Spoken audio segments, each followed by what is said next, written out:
নমস্কার, কেমন আছো সবাই? আশা করি সকলে অনেক বেশি ভালো আছো। আর হ্যাঁ, আমিও ভালো আছি। তোমরা অনেকেই আমার কাছে জিজ্ঞেস করেছো প্রেমানন্দ মহারাজজির দর্শন কি করে পেলাম, উনি কোথায় থাকেন, কটার সময় দর্শনের জন্য বেরোন, ইত্যাদি ইত্যাদি আরও এক একজনের এক এক রকম কোশ্চেন। তবে আমি যতটুকু জানি বা ওখানে গিয়ে যতটুকু বুঝতে পারলাম তোমাদের সাথে শেয়ার করব। কারণ আমাদের অনেক অসুবিধা হয়েছিল, সেই অসুবিধাগুলো যেন তোমাদের না ফেস করতে হয়। এটা ছিল আমাদের প্রথম দিন, যেদিন খুশি খুশি মন নিয়ে বেরোচ্ছিলাম যে আজকে প্রভুর সামনাসামনি দর্শন পাবো। বাট এত ভিড় ঠেলাঠেলির কারণে আমি দর্শন করতে পারিনি। আমি শুধু অনুভব করতে পারলাম একটা ঝড় উঠছে, আর যেটা ছিল রাধা নামের ঝড়। আমি দর্শন পাইনি ঠিকই, কিন্তু উনার উপস্থিতি এবং প্রতিটি পদক্ষেপের অনুভব যেন আমি মন থেকে করতে পারছিলাম। নিমিষের মধ্যেই যেন ভূমিকম্পটাও থেমে গিয়েছিল। অনেক বেশি খারাপ লাগছিল। সোনাই, আমার ভাই, সবাই আমরা যারা যারা গেছিলাম প্রায় সবাই দর্শন করতে পেরেছে, বাট আমি পারিনি। এত খারাপ লাগছিল, সবাইকে দর্শন দিয়েছো, আমাকে কেন দাওনি। সেদিন কাঁদতে কাঁদতে হোটেলে ফিরে এসেছিলাম।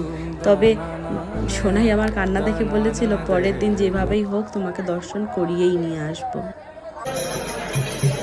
এটা ছিল আমাদের পরের দিনের ভিডিও, যেটা তোমরা অলরেডি আমাদের পেজে দেখে নিয়েছো। আমরা 11টার সময় হোটেল থেকে বেরিয়ে গিয়েছি, আর 11:30টার মধ্যে ওনার আশ্রমের সামনে, মানে কেলিকুঞ্জ আশ্রমের সামনে পৌঁছে গিয়েছিলাম। আমাদের হোটেল থেকে আধা ঘন্টার রাস্তা। কারণ যেহেতু এর আগের দিন আমরা রাত্রি 1টার সময় বেরিয়েছিলাম, 1:30-2টোর মধ্যে পৌঁছানোর পর দর্শন করতে পারিনি, তাই আমরা আজকে 11টার মধ্যেই বাড়ি থেকে বেরিয়ে গেছিলাম। আর দেখো, মহারাজজিকে এক ঝলক দর্শনের জন্য কত মানুষ সারাদিন রাত রাস্তাতেই পড়ে থাকেন। এখানকার পরিবেশটাই একদম অন্যরকম, ভক্তিযুক্ত পরিবেশ, যেটা মনকে এক অদ্ভুত শান্তি আনন্দ দিচ্ছিল। তবে হ্যাঁ, কিছু মানুষের মধ্যেও কিছু মানুষ এমনও ছিল যে আমি আমার বাচ্চা ঘুমোচ্ছে, কোলে নিয়ে দাঁড়িয়ে আছি, তাদেরকে রিকোয়েস্ট করে বলছি যে আমাকে একটু দাঁড়ানোর জায়গা দাও। সেই জায়গাটা পর্যন্ত কিছু মানুষ ছিল যারা দিতে চাচ্ছিল না। তারা ভাবছিল আমি নিজেই দর্শন করব, আর যেন কেউ না পায় দর্শন করতে। এমন মানসিকতা